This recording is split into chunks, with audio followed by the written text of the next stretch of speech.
Yes, hi, hello, welcome back to the Gooncast, also known as the Wish Upon of podcasts. James, also known as Saber0307, and we're back surprisingly quickly to shamelessly take advantage of YouTube algorithm. It's great. Woo! Hell yeah. Shamelessly.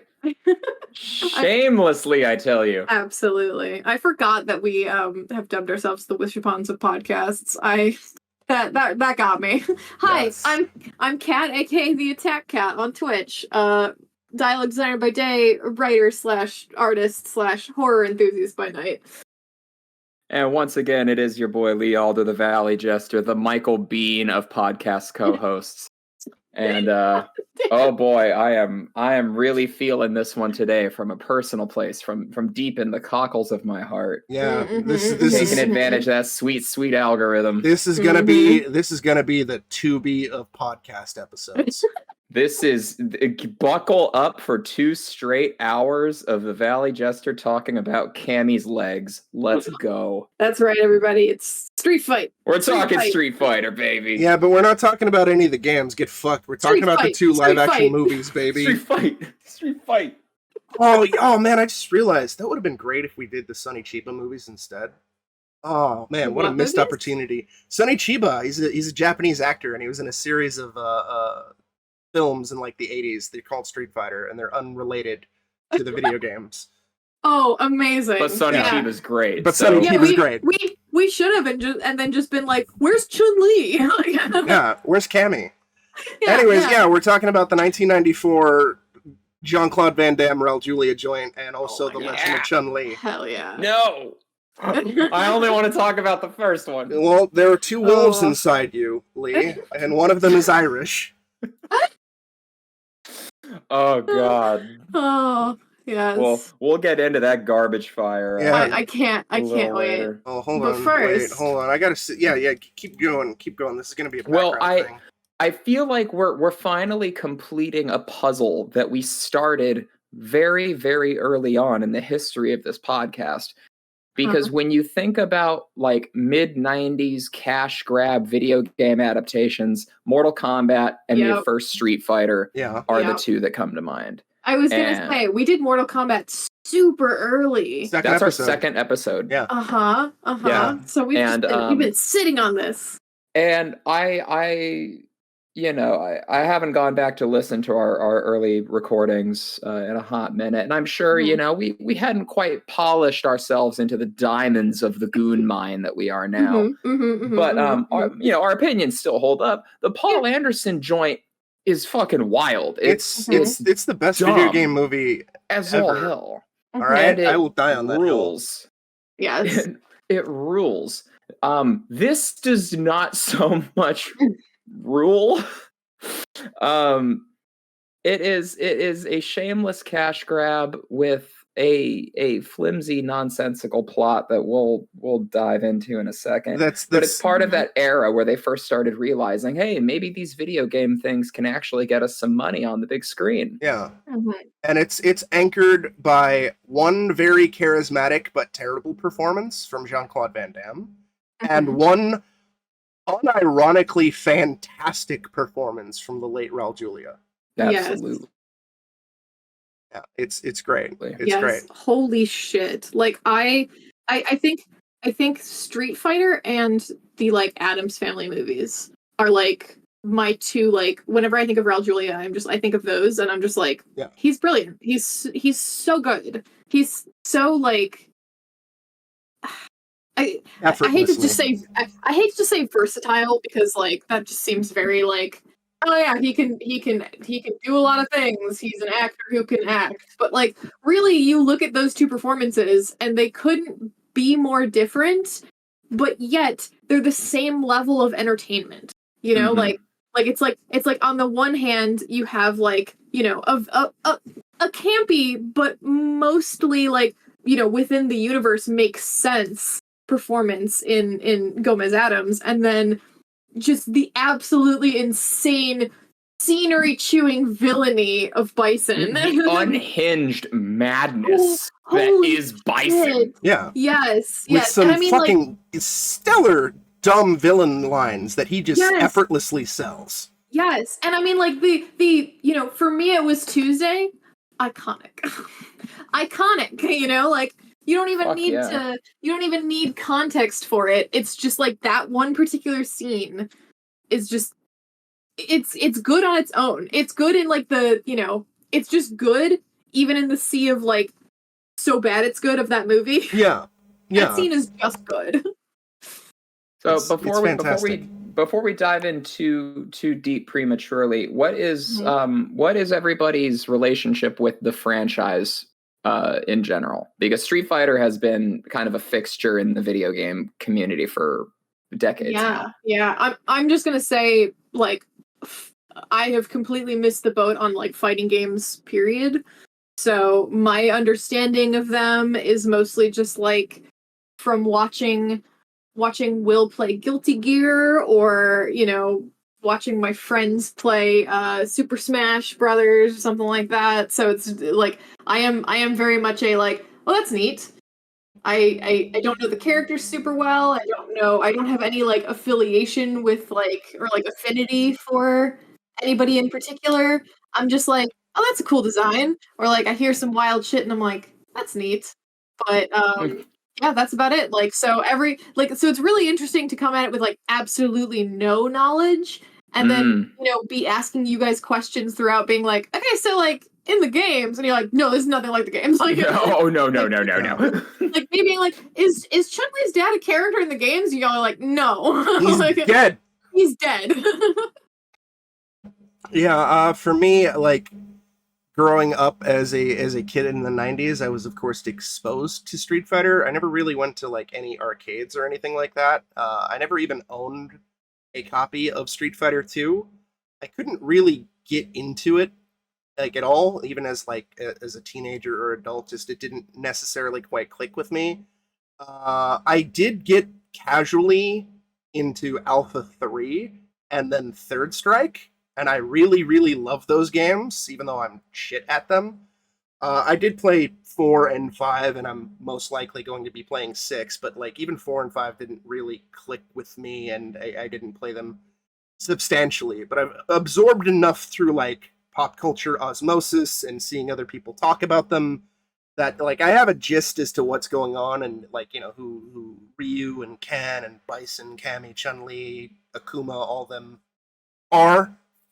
And of course, I saw the 94 movie as a kid. Not in theaters, though, but, like, I think my parents rented it, or maybe it was on TV or something like that. And I hated it as a kid. But then as I grew older, I decided to rewatch it, and it was like, this is not nearly as terrible as I remembered. Mm-hmm.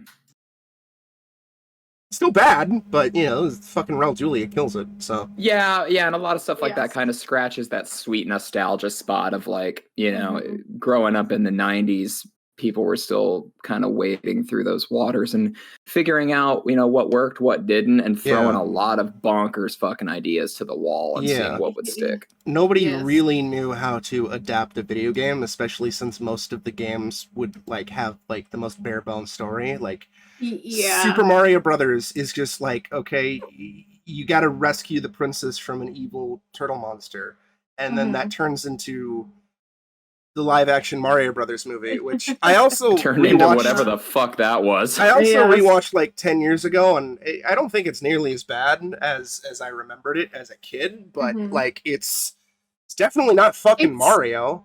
No, it's a weird, wild movie. Yeah, that, like, has value as entertainment. It's not like, put it on the fire with the, I was gonna say Texas Chainsaw Massacre, but I didn't want to think about that movie again. Well, too bad. Don't think it. Yeah, don't say it. And or it's like Double Dragon, where it's again like rescue your girlfriend from mobsters or whatever, and then they turn it into that weird movie that which also has Robert Patrick in it, and he fucking slaps. But yeah, they floundered around with it for a while. But yeah, I got into the franchise in the mid '90s. Picked it up first, I think, with Street Fighter 2 Turbo, mained Vega.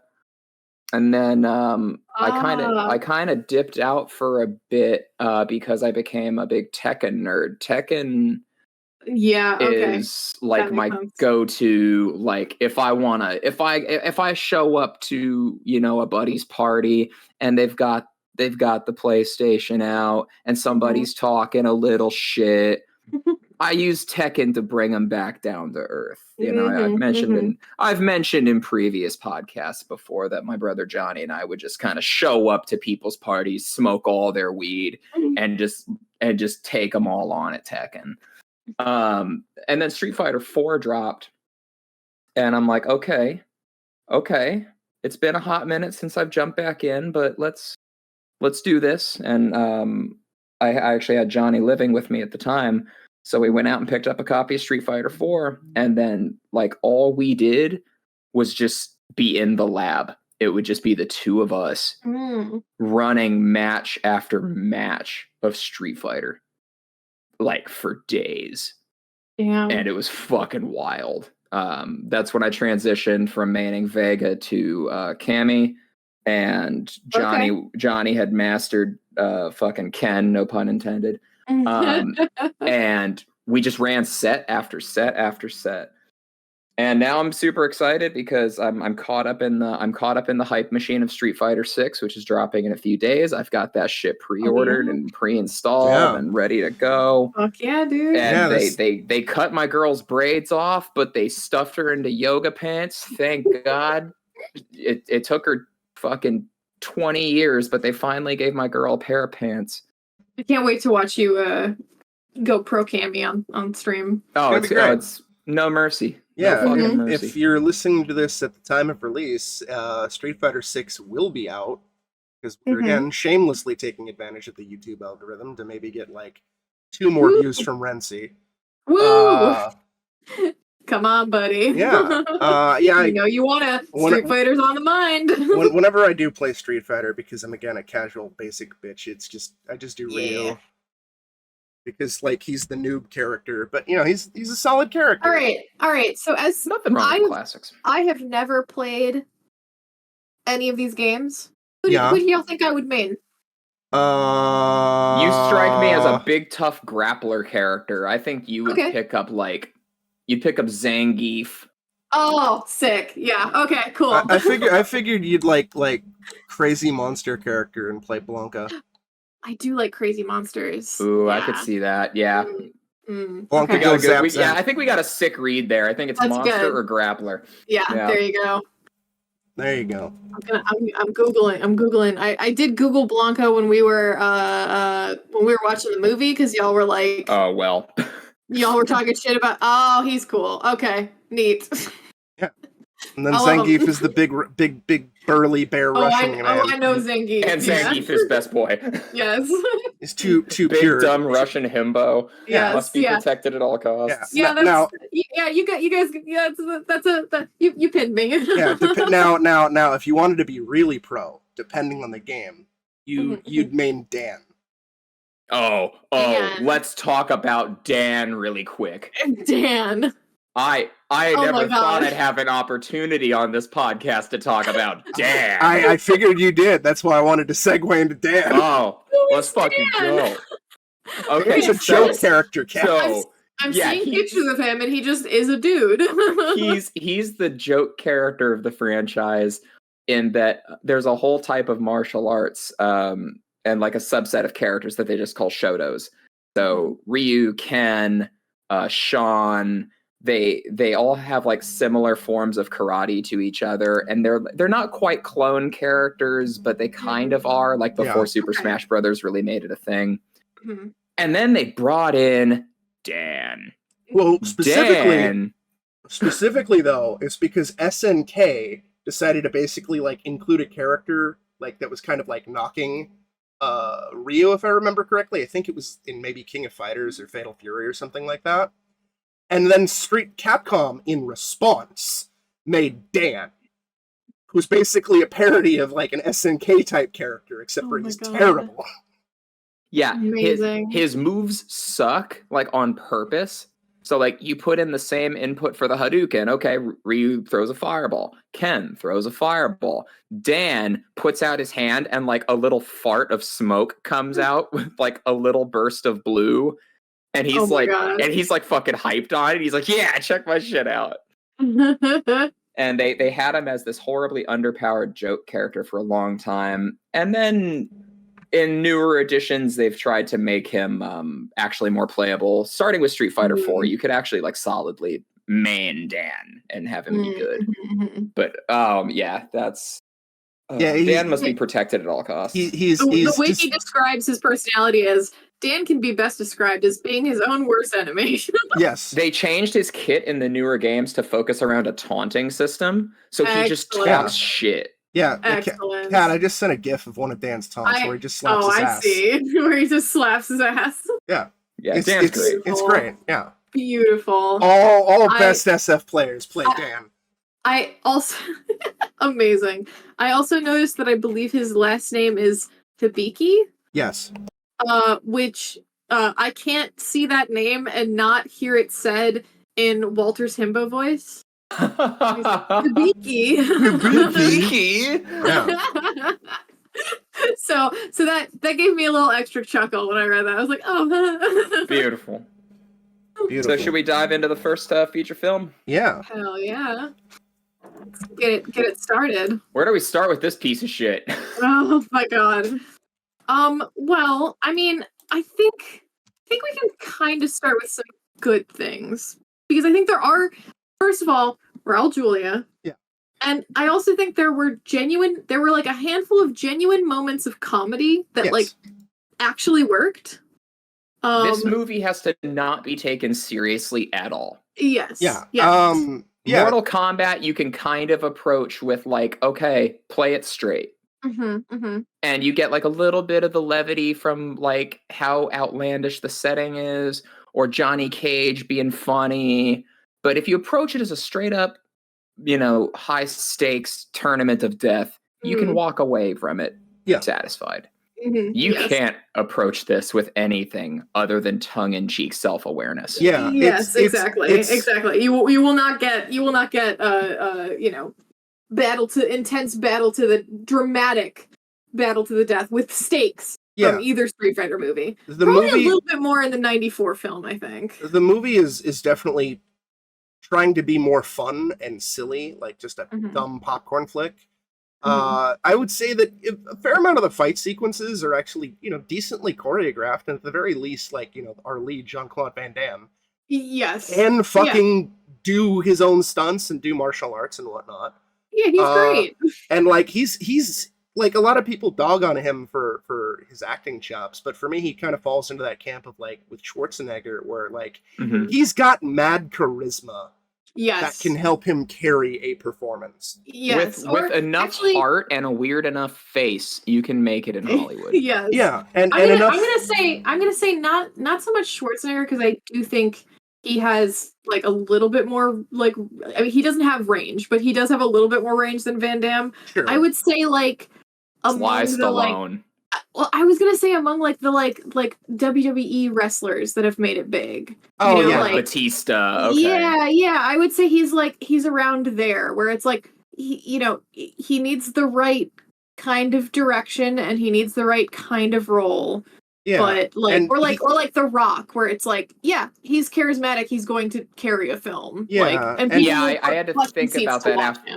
I had to think about that after I said it, because I think like Batista, oddly enough, Dave Bautista hit this stride where just like, fuck, he actually is a great actor. Yeah. I didn't want to like disagree with you, but I was like, I had to chew on that. I think he's not as good as Batista, but he's at like the level of like maybe like The Rock, or like it's like watching Hulk Hogan in a movie. John Cena, yes, that's who I was thinking of. I was thinking of John Cena specifically. Yeah, like or Jesse Ventura or Hulk Hogan. Like they're not one of those guys great, where it's but just like they're fun.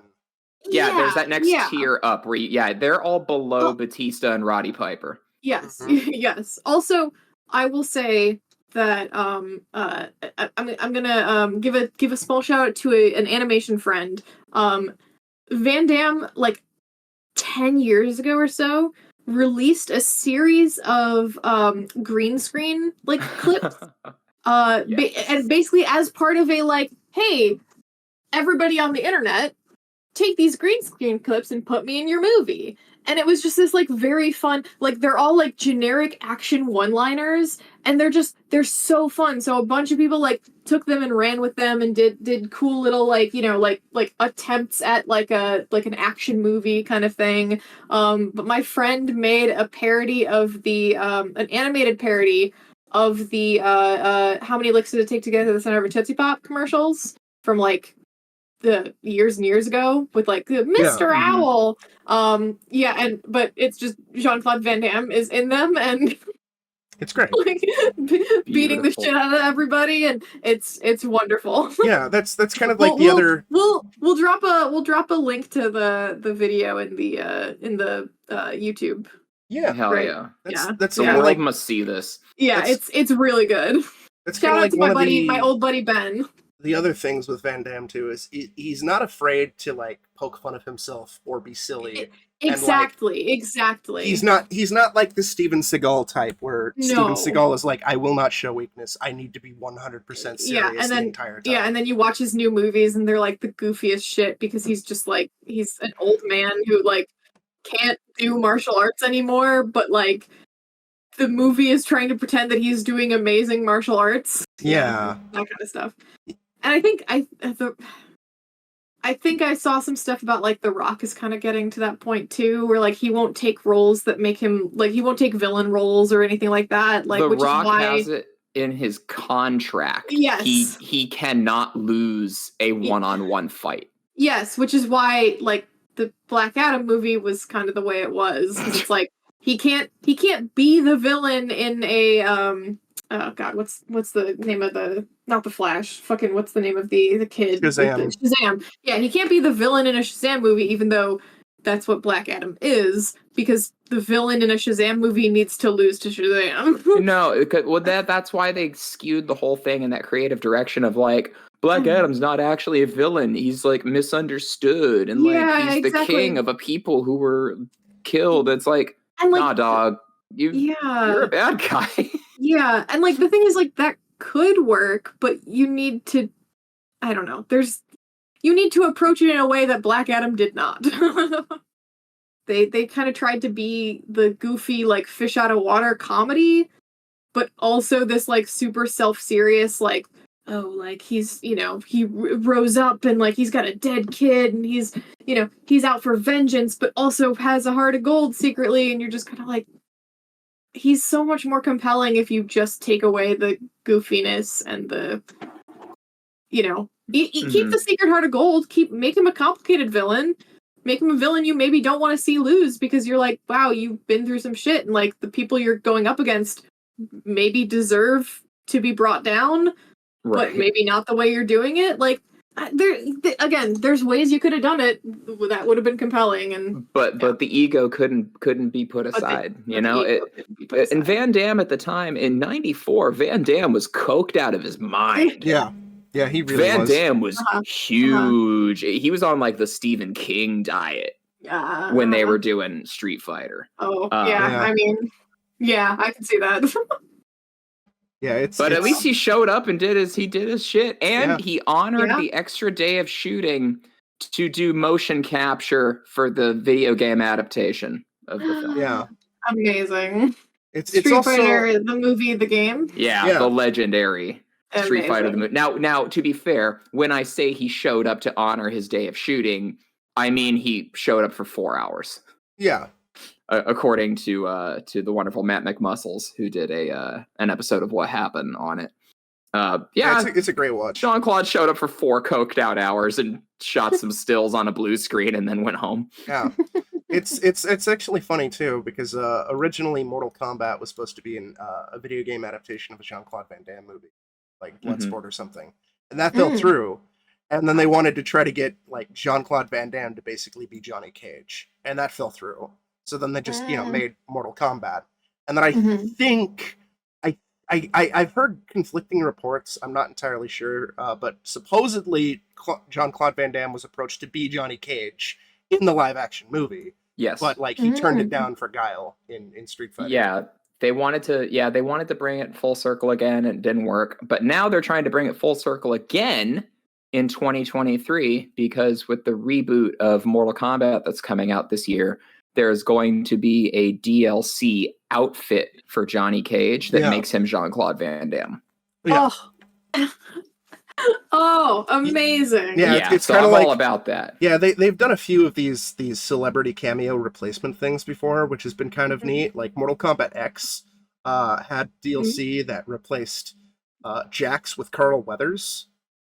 And then and then Mortal Kombat 11 did a late DLC pack that allowed you to do Christopher Lambert as Raiden, Lyndon Ashby as Johnny Cage, and Bridget Nielsen as Sonya Blade. That's awesome. And then, of course, we had Hiroyuki Tagawa in the Shang Tsung role. And, he's just fucking perfect. Yeah, absolutely. Speaking of perfect, the late Raul Julia is fucking flawless in this goddamn movie.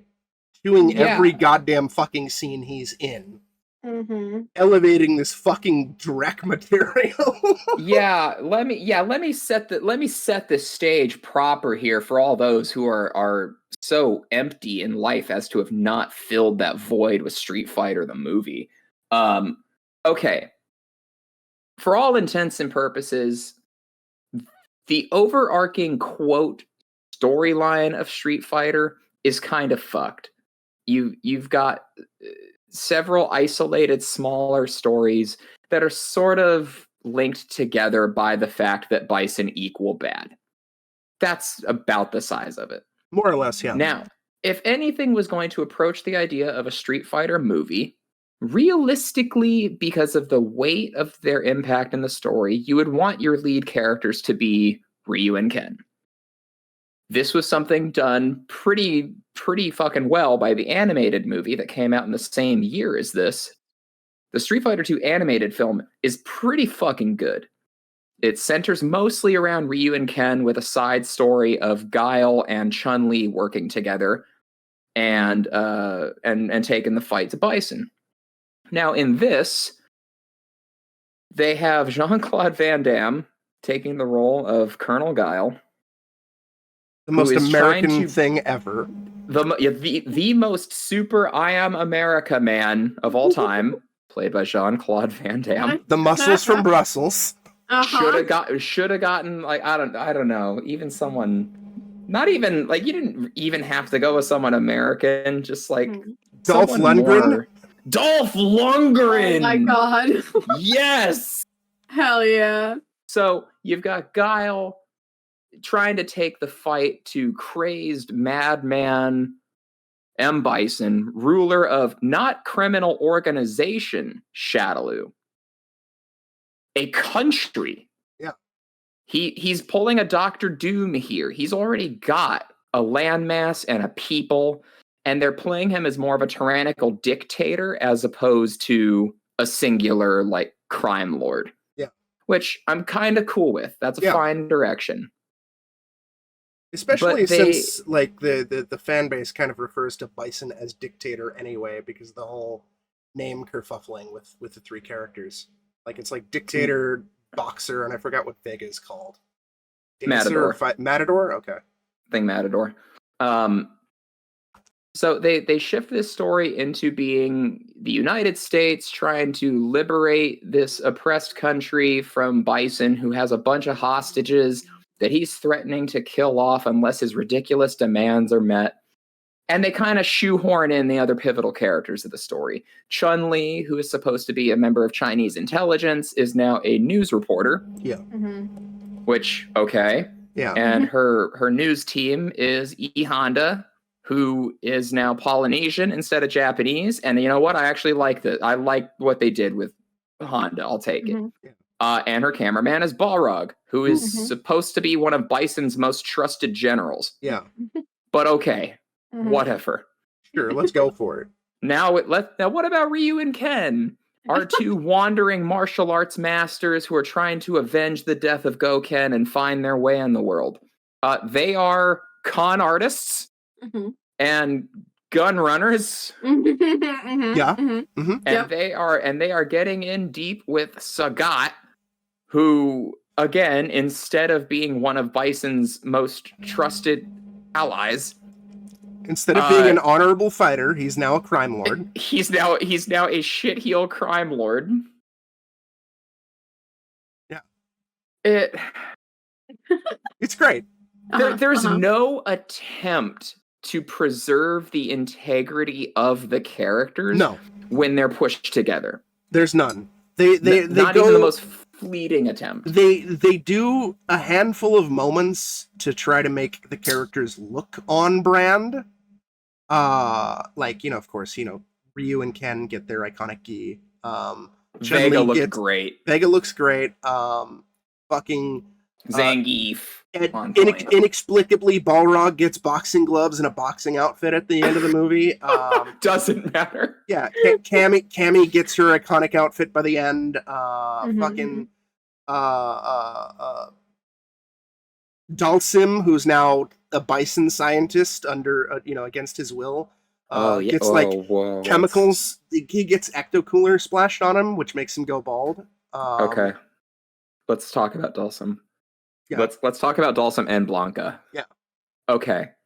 So how I was just saying that they had to change a couple of things with these characters to kind of make them all mesh together. Yeah. I do not outright hate the combination of Nash and Blanca into the same role. Yeah. I think that like having Blanca be created by this genetic experimentation at the hands of Bison is a cool idea because let's be frank, the actual story of it is fucking stupid. As is a lot of the narrative of Street Fighter. Yeah. Blanca is green and has lightning powers because he grew up in the jungle and got shocked by a bunch of like electric eels. Yeah.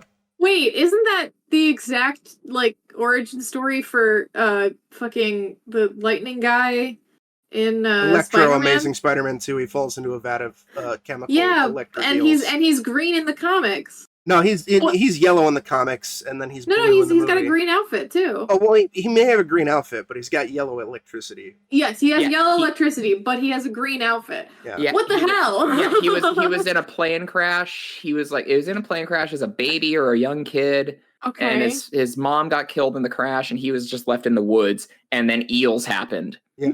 And now Unrelated. he's a big hulked out green lightning monster. Yeah. And sure.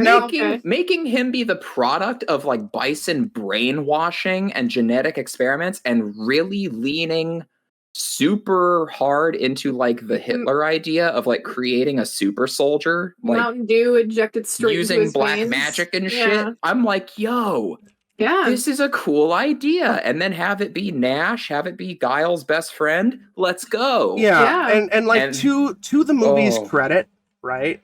The only reference to Charlie Nash in Street Fighter 2 the game was like through Guile's like fight dialogue, right?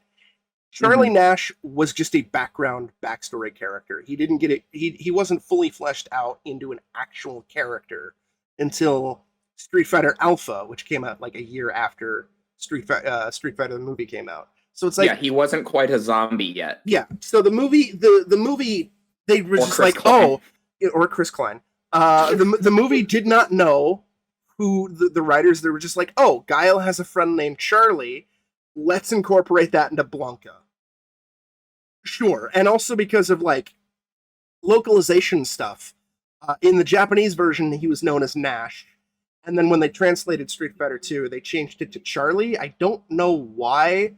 I can't remember why. So it was like, presumably the writers had only played like the American version of Street Fighter 2, didn't talk to Capcom about it. It's like, oh, we got a guy named Charlie. He doesn't have a last name. We have Blanca. That sounds like a last name.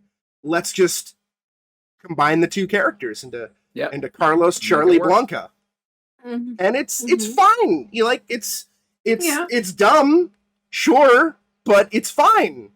It's dumb but fine. Dumb but not fine is mystical yoga guru Dalsim being a scientist. Now being bison scientist who It's gets against his will. electrocuted so badly that all his hair falls out. Hold on, no, he had high C fall in his head. Remember? He was electrocuted and he had high C fall in his head because they were injecting Blanca with I'm high sorry, C. I forgot. I forgot he was covered in original recipe Surge. Yes. He got covered. He got covered in Ecto Cooler. Comeback Surge we had 10 years ago. Yeah. Not the No. original 90s shit. Now hold on. Before we Strips continue, the paint off lawn furniture. Before we continue, we have to talk about obviously the best character of the movie, Sawada.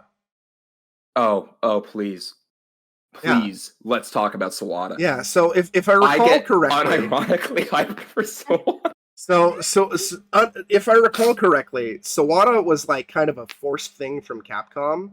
Yes. And they basically kind of wanted him to be like their new film hero and like potentially break his way into like the games and everything like that. Like they were really impressed, I think, with this guy's martial arts or something like that. And they were like, we need him, we want him, etc. And they made the character of Sawada, even though he can't fucking act.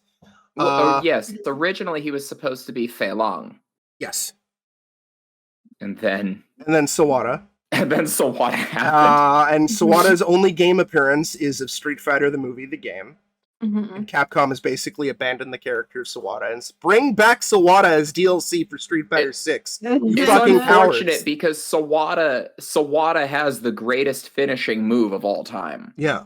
For those of you who have been fortunate enough to fill your eye holes with Sawada's super, he throws his arms up in the air, and then his sprite, without moving, launches itself across the screen and just keeps slapping your face with his chest meat until you die. Sawada wins. Of course Sawada wins. Yeah, it's really. I just want to point out too that this is the second. Don't put Sawada's beard in the chat. I know I'm doing it because it leads into my point of this is the second time on Gooncast where we have Sawada, a Sawada being causing problems, being the best and causing problems. It's wonderful. Sawada's beard is making a comeback. Beard.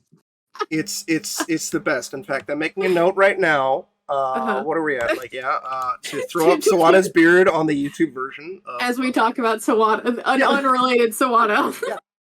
It has to be. I mean, come on. I mean, look at Sawada. Yeah. Look at that beard. Look at that beard. Oh, I'm looking. It's great. 10 out of 10. It's so real looking. Yeah. It's wonderful. Let's see. Who? Oh yeah, they have T-Hawk briefly, kind of like a background character, just like shows up, and then like he puts on a headband because they need him to look like T-Hawk by the end of the movie. Yeah, because we need to make sure you know that this character is Native American. Oh god. Shrug. I don't know. Give him a headband or something. Put some feathers in his hair. Make him do a rain dance. Whatever the fuck those Indians do. Yeah. Right. And then we have Zangief, who I don't think was working with Bison in the games, but they made him working with Bison in the movie because Russian, why not? DJ kind of fills the Barlog role. I don't think he was a Shadowloo henchman, but I could be mistaken. No, but yeah, he fills the Balrog role, and I gotta say that the comedic chemistry between DJ and Zangief, it's strong. Beautiful. It's charming. Yeah. Mm-hmm. Like yes. that's yeah. Yeah. We had a couple of moments of comedy between them that was like genuine, and then there was also I forget which characters it was who were like imprisoned by them. Oh, that was Balrog and it was Balrog. It was Honda. Yeah, it was Balrog and Honda, and they had a moment of like, God, I don't even remember what the line was, but the response to the line was like, "We've been in prison 5 minutes. Like, why are you asking that?" It was. Can you give me a hand? And it's like, yo, we've been locked up for like an hour. Like, give me a few days before I consider doing that for you. Yeah. Yes, and like genuinely, like I don't know if it was just like at that point in the movie we were so just like punch drunk on the tone of it, but like I was like, okay, that got me. That was good. That was funny. Yeah, the chemistry with a lot of these actors is good. Yeah. So it had some smart casting choices. I think Ming-Na Wen as Chun-Li is fine. Mm-hmm. Okay, when my waifu is getting a big screen adaptation. I'm gonna be the first one with a torch and a pitchfork to be like, all right, who the fuck did you cast? I'm sorry, Kylie Minogue. Y'all did good. Y'all did good. Yeah, you may proceed. Slowly lowers pitchfork. Thank you. Thank you. Oh, you cast the Green Fairy from Moulin Rouge. Very good. Very good. Yeah. The casting's great. Writing spotty. It's spotty. dumb fun. That's about it. It knew that it needed to go for a more comedic tone, and I'm glad they embraced that because it gave us a lot of really timeless stuff. Like, Kat, you were talking about, for me it was Tuesday, like how memed is Bison dollars. Change the channel. You got paid. Just like off the top of my head, I'm remembering all these fantastic fucking lines. Yes. But it does unfortunately not make up for the fact that about 70% of this script is dog shit. Yeah, yes. But that 30% that just hams it up is delightful. I was calling it out as like I think the second best scene in the movie, and I'm 100% earnest with that. Where Guile is giving his speech to the troops. It's like, but they say we can just go home. We can go home. It's wonderful. Jean-Claude Van Damme's delivery and the dialogue. It's that dumb patriotic bullshit that you see in like Independence Day, but like condensed and not self-serious because it knows it's in a schlocky action movie. And it's like, we will not go quietly into the night. Exactly. It's just like fucking Jean-Claude. Charismatic as fuck. He just wants to go fight Bison. That's all he wants. It's delightful. Who wants to go home and who wants to come with me? And everyone cheers, and a bald eagle screeches down, and then Guile flash kicks the bird. Yeah. And it explodes great. into fireworks. 10 out of 10. 10 out of 10. It's wonderful. It's a movie that for me has gotten better with age. And by that, I mean, I've grown to appreciate the movie. Because like I said, when I was a kid, I think I watched this as like, this movie's... it's kind of a bad movie when it's aimed for kids and you as a kid don't really like it. I'm sure there's plenty of kids who love the Street Fighter movie, right? But like, for me, it was just like, ugh. But it's a lot more fun as an adult seeing it be silly and knowing that it's just trying to be fun. I have a deep appreciation when it comes to adaptations when they try to keep as many things authentic as they can, but keep it within the rules of the universe. And let me explain what I mean here. Street Fighter's got some wild shit like people throwing fireballs and energy and shit. Okay. Every single fight scene in this movie has characters doing their specials from the games. Sagat's throwing tiger knees, and Vega's doing the rolling claw plunge, and Guile flash kicks the fuck out of Bison like 6 times. But when it comes to the supernatural stuff, like Bison's psycho power, he's supposed to glow purple and start like flying and shit. But if he had superpowers, it would make it not a grounded experience. He's not just a dictator anymore. He's a magician. So they use technology, and they have him have his suit has like a defib device attached to it to charge him back to life, and he gets super like gravity tech in his gloves that let him do all the psycho power attacks. Actually, I'm upset now because the more I talk this through, the more I'm liking this film again. I'm giving myself more reasons to actually really like this movie. Yeah, no, I mean, here's the thing, is it's like acknowledging it's a bad film and still enjoying it can very much exist in the Yes. It's just like you have like a love-hate relationship with it, right? Because then I'll dip into it when we talk about Legend of Chun-Li, because like that movie throws me the fuck off as soon as Chun-Li starts like floating a glowing JPEG between her hands. Yes. And you just go, oh no, they are going supernatural with this. Like it worked for Mortal Kombat because right out the gate, they Yes. establish your villain takes souls and shapeshifts. You got a dude who throws ice. And then it's a big payoff moment at the end when, for the very first time, Liu Kang shoots a fireball. It's earned, and it's not breaking the mythos. Yeah. Like Chun-Li launching this fucking spinning PNG between her hands. Oh, God. Yeah, like the Mortal Kombat movie establishes right out the gate that we're dealing with supernatural bullshit.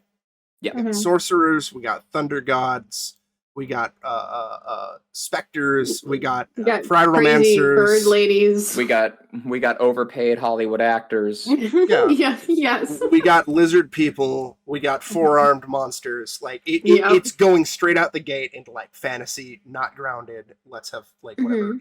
Whereas like we've got whatever Kano is. Yeah. Whereas like the first Street Fighter movie, it goes the opposite route, where it's like we're just grounding things and we're keeping things grounded. And then like not to get too much into it, because unless we want to switch gears already, Legend of Chun-Li does the opposite effect. But yeah, it's a fun movie. I really dig it. It's not a good movie. It's just a really fun movie. Like, I don't even necessarily know if I would partially classify it as like so bad it's good. It's just a bad movie that I enjoy. Like, it's not like as inept to say Miami Connection, which we watched last night as a group, or a Neil Breen movie. There's heart, and there's a budget, and there's some solid fucking performances. And some genuinely strong comedic moments that were like intentionally funny. It's not just like, man, this movie is so dumb, I'm laughing because of its ineptitude. No, like, yeah, it's a dumb joke of Zangief being like, change the channel, because like the fucking truck bomb heading there. But it works. It's dumb. It's fun. I dig it. Yeah.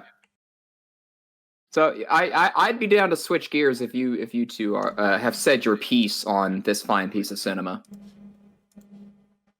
Yeah. Before we do though, like, final thoughts. Final thoughts. Yeah, I mean, it's, for me, I have like no context except what the movie presents me. So to me, I'm just like, yeah, this is just like a goofy movie. I can tell there are references. I can hear in you guys' voice when there are references that I don't get, or like in your reactions. But yeah, I mean, I think JCVD is fun.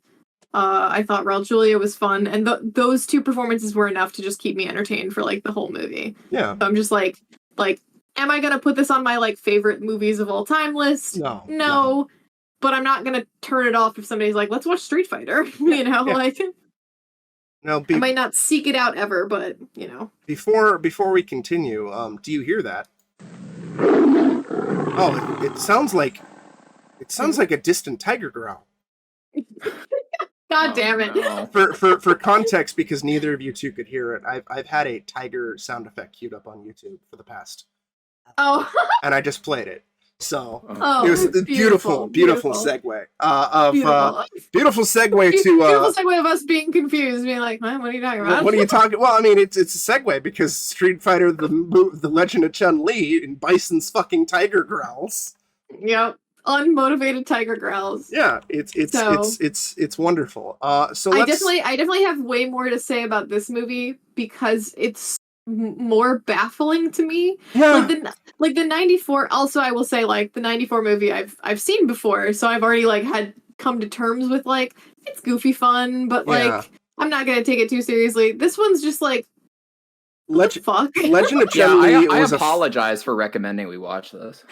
It didn't make me angry. That's the thing. It was a bad movie. No, it's boring. But it was mostly just the entertainment I found, the entertainment value that I had was in making fun of it with you. So because of that, like, it's somewhat elevated in my mind because we had fun ripping on it. But yeah, like if I was just watching this by myself, like there are no stakes to this movie. No, for context, like this is a first time watch for both Kat and I. Lee sadly suffered through this in theaters. Going into this, I was expecting the worst of the worst because it's got terrible reviews on Rotten Tomatoes. Everything I heard about it is it's terrible. Most of that is deserved, but it wasn't nearly as bad as I thought it was going to be. It's mostly really, really, really fucking boring, with a handful of moments sprinkled throughout of just bafflingly, hilariously bad, like creative decisions, and insane lapses of logic that had me genuinely confused. Yes. Of just like this movie needed a rewrite or another writer to come in and like clean up some of the narrative decisions. Assuming that shit just wasn't left on the cutting room floor, because there's big plot holes in this fucking movie, one of which is really, really, really funny, and that's Bison being fucking Irish. Okay, all right, so here's the thing, right? Like, this movie takes place in Bangkok, which, yes, it's a city. It's a very international city. People can come live there from all over and have all sorts of different accents. But the movie is explicit that Bison grew up an orphan in Bangkok. Yes. And he has the most, like, hi-ti-ti-ti-ti-ti Irish accent. Like, it's like a cartoon leprechaun level of Irish. The movie hand waves it by going, he's the child of Irish missionaries. As if that clears anything up. As if accents are genetic. Yeah, but he was abandoned in Bangkok as a baby. Yeah, it's like, so you do not develop an accent without years and years of, like, hearing your language spoken that way, and then also like learning to speak that way. Like, it's hilarious, but it's so confusing. Like, it's proven that if you grow up an orphan on the streets of Bangkok, you develop tiger growls and psycho power. Yeah, that's the thing. Like, if they had never mentioned Bison's backstory of like growing up on the streets of Bangkok, I wouldn't question his Irish accent. No question. Outside of just, this is an odd creative decision to make Bison Irish. outside of why does he sound like he's about to sell me some Lucky Charms, but like, you know. But there's a narrative reason for it, and it... Yeah.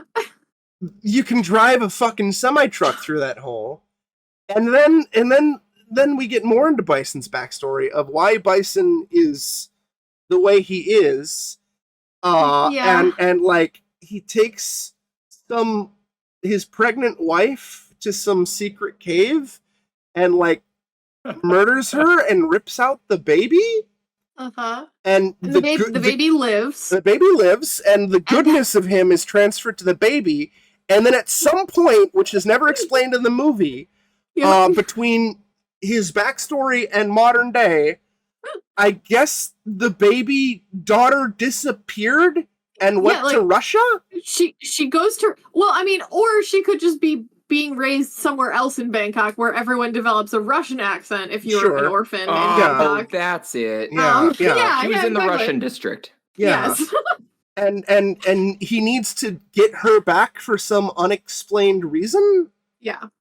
And it's... Oh, and then there was this is a little bit in the weeds, but there was a line that was like meant to be a reveal that they were referring to the package or like whatever Bison was expecting as the White Rose. And then they said something about like, oh, like you like basically like they referred to the White Rose as she, and one of the characters said like, oh, like what do you mean she? And I was like, I know this is supposed to be a reveal for the audience, but like they're talking about boats and like shipments and all of this stuff, and it's like, why couldn't the boat just be called the White Rose? And like you know that like ships are referred to like in the feminine, like ships are often referred to as she. So like it like the character in the movie probably would just think he's talking about a boat, not that like he referred to the White Rose as she, ergo White Rose is a person. Yeah. And it's just like, I don't know about that, guys. Like, I think it's just a reveal because the movie knows it's a reveal, but in actuality, in the like reality of the scene, it would just be like, oh, so it's a boat. Yeah. You know, like Which they already knew. Which they already knew. Yeah.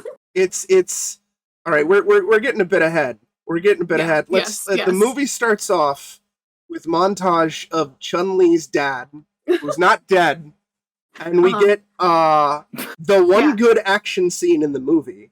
She explains that she doesn't know what he does, but they're very rich, and then he proceeds to do nothing but Tai Chi on the lawn for like the whole opening scene. Yeah.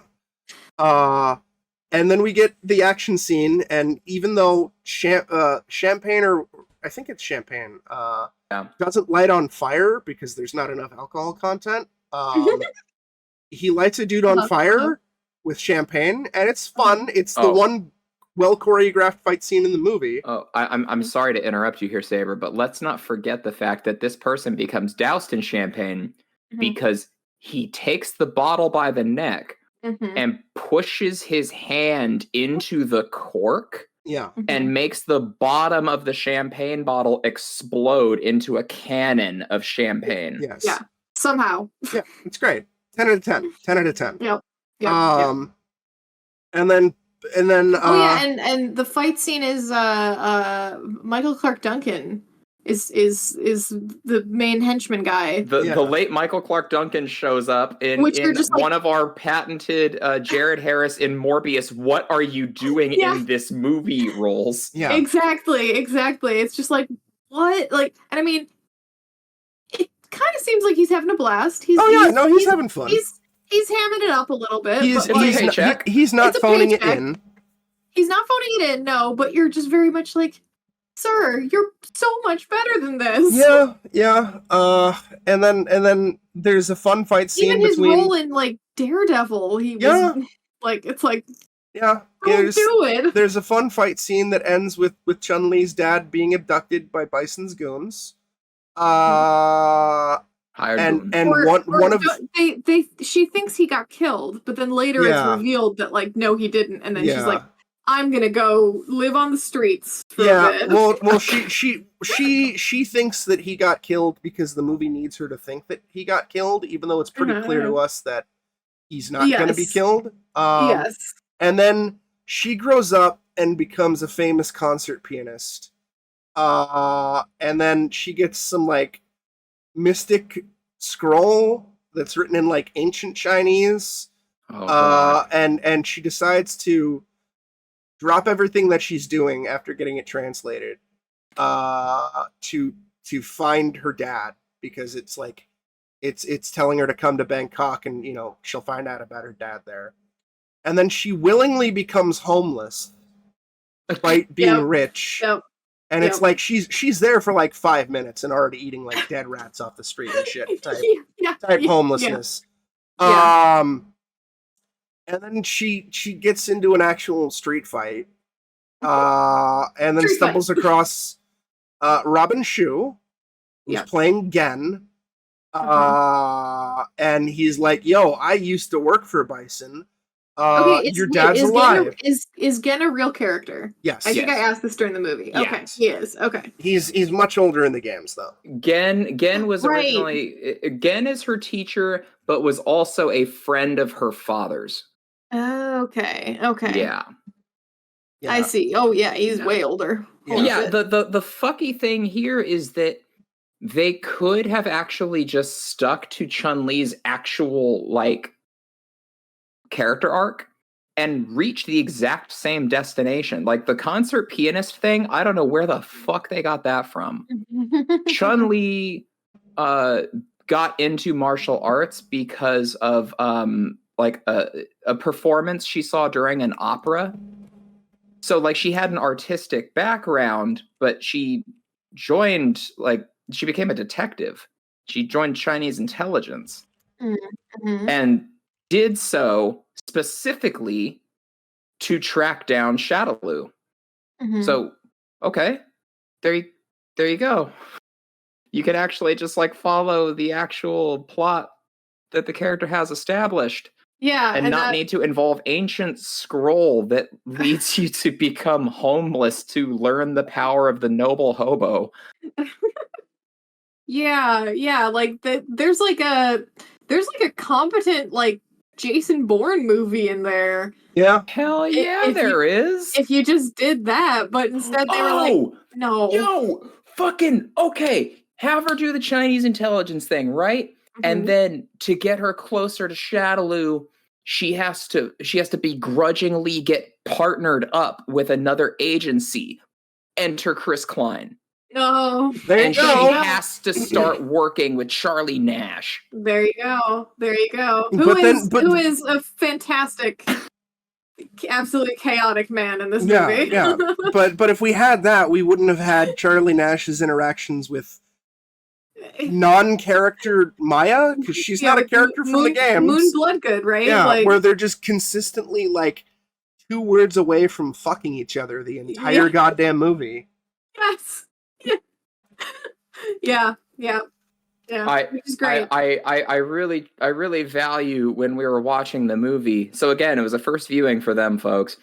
And so we cut to a scene on the docks. There's a shipping container filled with severed heads, courtesy of Bison. Yep. And I'm getting hyped, and I start telling my co-hosts, yo, best fucking character showing up right now. Let's go. And Maya rolls in on a motorcycle and dramatically takes off her helmet. And they're like, is that them? And I said, oh, you fucking wish. Up rolls a speeding sports car blasting really bad hip hop. And in slow motion, Agent Charlie Nash strides out with his big poofed out eagle wing haircut like Nicolas Cage. Yeah, oh yes, it's very Nick Cage. Yeah, and he just always chews scenery talking like this. For some reason. Yeah. We gotta find Shadaloo. Oh yeah, it's Shadaloo in this movie as opposed to Shadaloo. Yeah, it's a very Ong situation. Yeah, it's great. And he's the best part of the movie. There is one connection between the 2 movies, and that's both movies don't know how to say Ryu, which is great. Yes, it's true. Wonderful. I love it. And then we also have Neil McDonough as Bison, who is fine. He's no Raul Julia. He's making a choice. Yeah, and he's Irish. That choice. Yeah, and like almost everything he does in the movie, they insert tiger growl sound effects. Yes, and it's not that he's making the tiger growl noises. It's just like he moves his arm and there's a tiger growl, and it's like, do you think this man is Sagat? Yeah. When it comes to Neil McDonough, like I this is the only way I can think about him, and I don't think it is an accurate statement or a fair statement. However, I just think of him as the poor man's Eric Roberts. A little bit. But the fact that there is a poor man's Eric Roberts is in itself kind of like he can turn in good performances, but he often picks movies that are like, I mean, like Paycheck, I get it, but yeah, he does. I feel like I've seen him. I'm trying to remember his film, like more of his filmography. He's I've seen him in Resident Evil. Oh yeah, that's right. I feel like I've seen him in like TV shows. Where he does a lot really of TV. He does a lot of TV. He's on Yellowstone, which I haven't seen, but I hear it's really good. He's in Ravenous, which I fucking love. I love Ravenous so much. Oh yeah. Okay. I feel like he does a lot of good stuff and he turns in a lot of good performances. But then he'll pick up like I remember he was in one of the recent like Bruce Willis like straight to DVD movies. Oh yeah. He's been in a lot of stuff where it's just like they need a recognizable face, and he's a recognizable face who comes you put some respect cheap. in your tone when you talk about Apex. You're right. You're right. He was in he was also in like Captain America: The First Avenger as Dum Dum Dugan. Right. Yes. Like he does do good movies from time to time. It's just he's a working actor, a character actor primarily, and like he's mostly cast in drag. He's a character actor, so he's not ever gonna be a major headliner. but he's gonna take a huge variety of roles that allow him to kind of like stretch his legs. And sometimes that results in this kind of movie, where it's like, hey, do an accent and, be cartoonishly evil. And you get this. Like, he's fine. He's entertaining at least, but like very much like, does not just a lot of choices being made that I'm like, I don't know who's pushing you to do these things, or if you were like, hell yeah, but oh boy. Oh yeah, he was in Minority Report too. Yeah. Hey, he's in a lot of stuff that's like really fucking good. Yeah. And then like, he's one of those actors. Yeah, he's one of those actors where if I see him in a movie, he's gonna be fine, and I'm not gonna be angry that he's there. And I would love to see him in better shit. Yes. Like more higher quality shit, but like he'll definitely be one of the better actors if you're watching a garbage movie.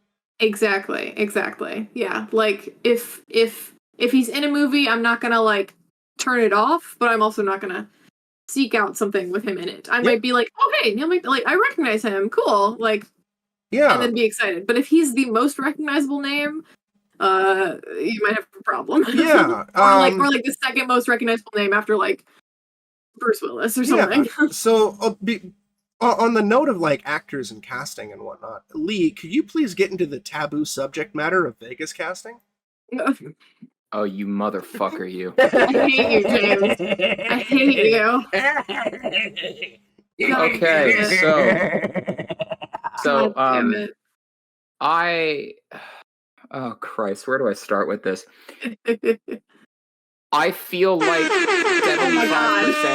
75% of the Black Eyed Peas should not be allowed to act. Yeah. Who's the 25%? William is allowed to. Oh, okay. I don't want to call him Will I Am. Like, motherfucker, I'm calling you William. Wait, hold on. Didn't Fergie originally do the voice of one of the Peanuts kids? I'm not sure about that. Okay, let me Google it. Let me Google it. If true, I give her an exception for voice acting. I didn't hate William in X-Men as Wraith. I thought he was fine. Oh, sure. I thought he was fine. That movie's hot trash, but he was fine. in terms of like celebrity casting, he was fine. Oh my god, yes, she was Sally in one of the Peanuts cartoon movies. Interesting. Oh, interesting. Yeah. So, okay. Vega versus Chun-Li is one of the iconic fights of the franchise. Yeah. Because they did it in the animated movie and it fucked. Chun-Li versus Vega in the animated film is the best part of the entire movie, and it frequently still gets brought up in conversations of like best anime fight scenes and shit like that. And it's just the two of them in close quarters beating the fuck out of each other. Yeah. It's great. Vega ambushes her in her apartment, and it's this brutal fight. Cool. Yeah, it's very Bourne-esque of like just grab whatever's close by. So like Chun-Li's trying to like beat the shit out of him with a lamp. It's awesome. Nice. So they put that into this film. I thought great. They established Vega early. Bison like has a bunch of powerful crime lords and real estate owners over to his mansion to play some scare tactics, and none of them bite. So he's like, okay, fuck it, gotta have Vega off him. And then quote 45 minutes Vega. go by. And then Vega, I'm not, fuck him, he's not Vega. So Taboo shows up. Yeah. And oh Christ. Okay, where do I start with this? Vega is supposed to be a charismatic, like almost flamboyant assassin. Yeah. He's very vain. He wears a mask, not for like some sense of scare tactics or something, because he's so pretentious. Like if anything happens to his face, he loses his mind. And so instead they deck him out in all black. He looks like Gabriel from Malignant. And he does, actually. Fucking dare you I bring didn't make Malignant that into connection this. while we were watching it. Holy shit, dude. How dare I drag Malignant's name through the dirt? Exactly. A fine, dare outstanding you. film like Malignant. And so, the outfit is just horrendous. The mask looks like 2 times bigger than it should be. It sits on his face so awkwardly. Yeah.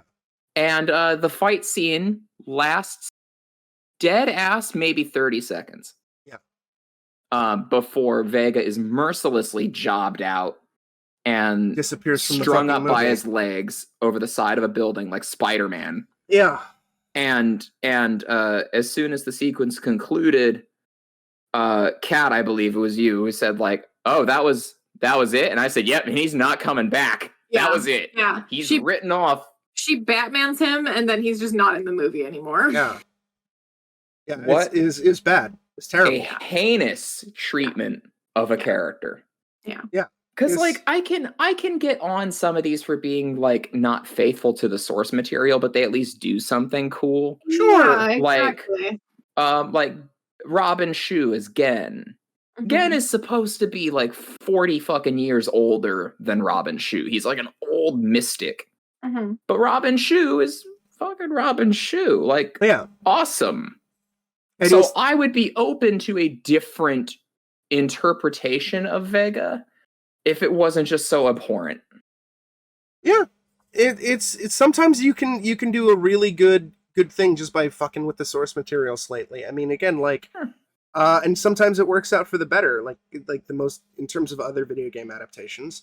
You know, Kano in Mortal Kombat 1 and 2, the games, is supposed to be like half Japanese at the very least. Not anymore. In the Mortal Kombat movie, they cast this British actor to play an Australian Kano, and his performance was so iconic that they retconned Kano into being an Australian for every game going forward. And it was the right decision. Yeah. It's like a really strong fucking performance. And there's other instances where you'll see something get adapted and they adjust something based off of tweaks. Or like they make tweaks for the better. But this is just like, it's stunt casting, and it's basically just effectively a cameo. Like, he's on the fucking poster, but Taboo maybe has, I don't know, 3 minutes total screen time throughout the entire 90-minute movie, and he maybe collectively has, like, I don't know, 6 lines of dialogue. Not that, like, dialogue necessarily makes a performance. You could do there's tons of great performances where there's very, very little dialogue, but, like, he's just not in the fucking movie, and it's just a wasted fucking character. Yeah, the extent of his dialogue was, I believe, you bitch, my face. Yeah, something like that. Yeah, but yeah, basically. On the flip side, because of that, we got more of Chris Klein as Charlie Nash, sounding like a sex pervert and being really horny the entire movie. It's true. And more Neil Madonna talking about taters and making tiger growls, and yeah. Just enough Chris Redfield. Yep. So as we alluded to, the thing that pisses us off the most about this movie is the fact that for all these things that we're talking about, and like wild character designs and weird plot decisions, this drags. This is not an enjoyable there's like piece of schlock. We paused the movie at some point to like do something. Like I think somebody had to go get like food or drink or something like that, and we like the marker came up being like 20 minutes in, and we were like, no, it's not. Yeah. Oh no. Yeah, there's like 10% of a so bad it's good movie in here. But most of it is just really, really, really, really fucking boring. So I hesitate to even call it the main plot because it basically like pivots in the middle of it. The main like villain plot is a real estate deal to like my favorite. Buy up all of the slums. Oh, I love when we build up a big epic villain and it turns out they're just doing a shady real estate deal. Yeah. It happens more often than you might think. And look, it really does. Something like that can work in like a film noir or like a more grounded villain. Like Chinatown's like a great example where the big thing is like it's land development deal. But that works for that type of movie.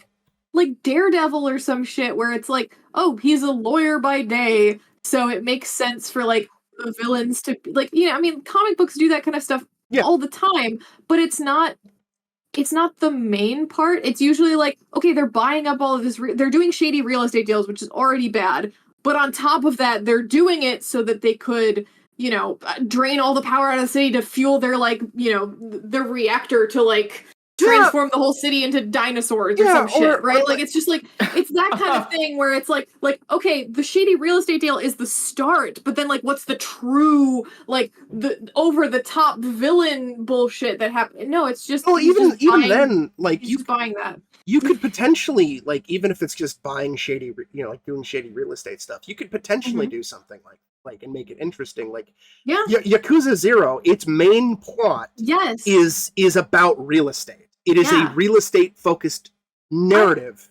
I'm also again gonna say that Daredevil being a lawyer and having lawyer problems, or She-Hulk having lawyer problems, it's all of that stuff in the grand scheme of crazy superhero antics is very low stakes, but it can still feel high stakes if you do it right. Weight and but this one does not do it right. It does not. It just is really, really boring, and we get a handful of really badly filmed martial arts montages and mostly really badly filmed martial arts sequences. Robin Shou, he is a great actor and he is a great fighter, but he is disgustingly underused in this movie. And all of his fight scenes are terribly shot. At least give me some fun martial arts stuff. Yeah. Even if it's just badly shot, but at the very least technically proficient, Miami Connection. It's very clear that most of those actors know martial arts, and they're doing very technically proficient martial arts. It's just that those sequences are badly shot because they're not the director doesn't know how to shoot fight scenes and everything that. Right? Yeah, exactly. The film, I think Emu said it, the filmmaking is incompetent, but the martial arts are actually not bad. Yeah, whereas the way the Street Fighter movie is shot is even in Robin Shou's sequences, where they probably could have panned the camera out and done slightly longer takes. Yeah. They don't. Yeah. So it's you can't even see any technical proficiency on Robin Shou's part either. And it's frustrating. It's a really the only worthwhile fight scene that's kind of fun and entertaining is the one at the start of the goddamn movie. Yeah, if you have somebody like Robin Shou who is talented as a choreographer, utilize it. When the first reviews for Mortal Kombat came out, the original movie, from the test audiences, there were complaints that there wasn't enough action. Okay, so they shoehorned in this whole Liu Kang versus Reptile sequence in the third act that wasn't originally in the movie. Yeah. And they just said, fuck it, Robin, do your thing. As far as fight choreography, Liu Kang versus Reptile is the best fight in that movie. Same with the Johnny Cage versus Scorpion fight. In that test audience screening, the fight ended with Johnny Cage shadow kicking Scorpion, and that was the end of the fight. So they shoehorned in that entire sequence where Johnny Cage gets dragged to hell, and Robin Shou choreographed that fight, and it's the second best fight in the fucking movie. Hell yeah. He knows. So they had a competent choreographer on set, and they were just no. They didn't call in a specialist. He's over in catering. Yeah. Eating some chicken and potato salad or whatever, and they're we'll wing it. Yeah. It's a very, again, for me, it is not the worst video game adaptation I've ever seen. It's not even the worst video game adaptation that we've watched for this podcast. But that would be Resident Evil Revelations. I'm sorry, Silent Hill Revelations. No, that's the second worst. The worst is Werewolves Within. Oh, damn it. I haven't finished it yet. That's true. I haven't finished it yet either. But that's saying a lot. I finished Texas Chainsaw Massacre, even though we finished really Silent Hill Revelation. I finished it. We finished Silent Hill Revelation.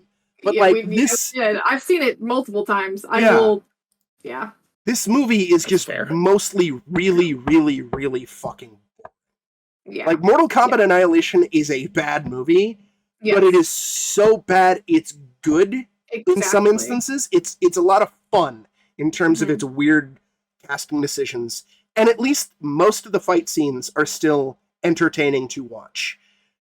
Outside of one fight scene in this movie, and some very bizarre creative decisions that are funny, and also trying to wrap your head around two ginormous plot holes in regards to Bison's character and Chris Klein's performance.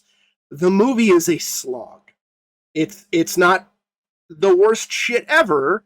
It didn't make me want to like punch a baby, but it's something that I can't ever really recommend as this would be a fun movie to watch with a group of friends. No, this is not a turn it on at a party kind of movie. It's like a basically just like have a bunch of people who know this is going to be bad and are just going to rip into it the whole time. Yeah, that's the entertainment you'll get out of it. Because there is enough there. Like it's not like Manos level where like without the commentary it is unfucking watchable.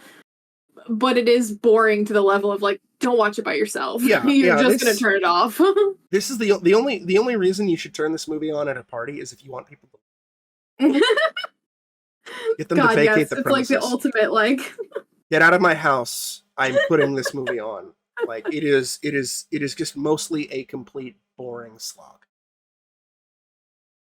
Do we have anything else about this boring piece of shit? If you're gonna throw a fireball, don't just have a JPEG float between a character's hands. No, that's the best. 10 out of 10. 10 out of 10. I was my one last note is that I kind of predicted how Bison would get got at the end. Yeah. But because this movie was rated R, right? So at least the version when it was in theaters, it was PG-13. Sure, but we got the we got the good version. shit. Yeah. So I like basically it was like she jumped on him from like up top, like she was like above him. She jumped down. His head was positioned in such a way that I was like, she's gonna land on his head and decapitate him or like explode his head, and instead she kind of like feather landed on him and like basically like twisted her ankles around his like neck and like completely like 180 snapped it. Yeah, which was cool, but also not like I was like I wanted like the best head explosion since like Scanners or something like that. Yeah. Like I was ready for that kind of shit because then if they had done that I would have been like, this movie was worth it. Yeah.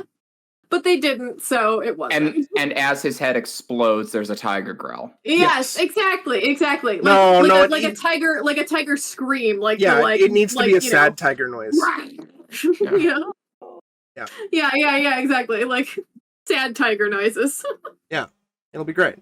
Yeah. I rate this movie 2 tiger growls out of 10.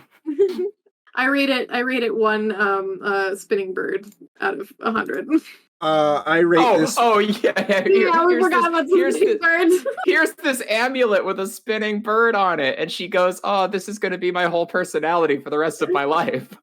Yeah, I rate this movie. I don't like assigning numbers to stuff, but if I had to, I'd rate this 3 Irish wolves. Yeah. Yes. Yeah. I die.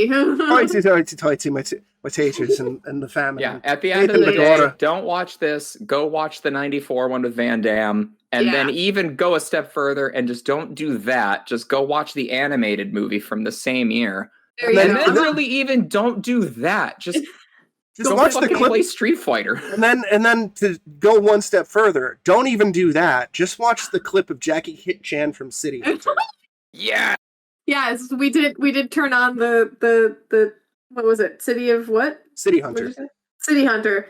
There's a City Hunter Street Fighter clip that is it's really something. It's fun. It's very goofy and but it actually captures the video game moves very well. We live in a wild world when the best live action performance of Chun-Li is from Jackie Chan. Yeah. Absolutely. It's kind of staggering that just that one shitpost gag from a Hong Kong martial arts comedy flick is a better adaptation of Street Fighter than most other adaptations of Street Fighter. It's fantastic. I love it. So, what has everybody been up to since we last convened? Yeah.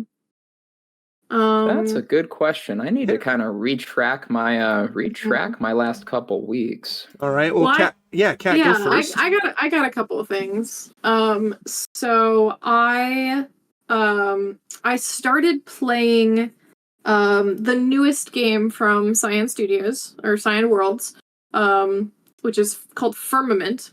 Yeah, so it's very much a sort of like back to their roots. It's a sort of return to form in some ways. It's very Myst-esque.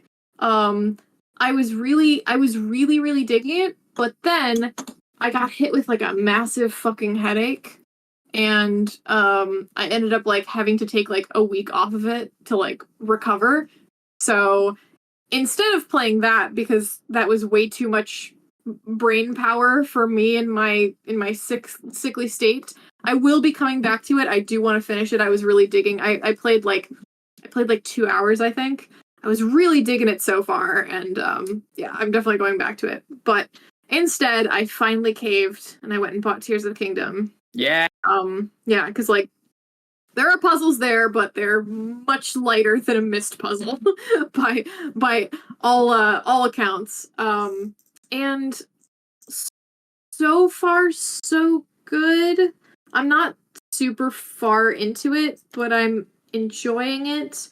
I have criticisms about it. I think that the new like legacy dungeons are too long. Okay. I've only done one so far, but there was like an entire like a huge section of like platforming to get into the dungeon. It was like an hour of platforming to get into the dungeon, and then the dungeon itself, which was like 5 like, you know, environment puzzle things to figure out, and then a boss fight. And I was just like, I feel like you could have done 2 of those things and it would have been like better. Like I feel like or like just like reduce the scope of the 3 things, because I know that they were just basically saying like, we'll take the divine beasts from Breath of the Wild and expand them. And I was like, the divine beasts were fine as is. Like those were like a good length for what they were. I didn't need them expanded, and it kind of actually does it a disservice, I think, to have it expanded in that way. Interesting. So okay. I didn't dig that. I also, and like I'm not super far in the story, so I don't want to like pass too many judgments, but I'm a little bit like in kind of the opposite fashion, where I'm excited to see Firmament kind of return to like a more Myst like, you know, approach, but like modernized. I'm kind of bummed that a lot of the narrative here seems to be going back to the like Ocarina of Time roots. And I know people are gonna say like, oh, but Breath of the Wild was just Ocarina of Time, and it's like, yeah, okay, yes it was, but also there was an element to it that was different. You know, like the whole, and spoilers for Breath of the Wild if anybody hasn't played it, the whole point of that game is that the heroes failed. And most of them fucking died horribly. And then you wake up hundreds of years later to a world essentially in the process of grief. And you kind of like it's this very like morose meditative experience, even as you're going through and like doing goofy physics shit and like, you know, playing around. But like the story of it and the world of it are just were really fascinating to me, in that they approached, there was a kind of element of sadness, and that element I'm not really feeling in this one anymore. And they're kind of they brought back the sages thing from Ocarina, and like I'm not opposed to the sages in principle, but I'm just like a little bit disappointed that I'm just like, I wish you had gone in another. I wish it had been a different thing. I wish you'd done a different thing. Like I wish it had been like, okay, the old guardians are dead. Let's assemble new guardians.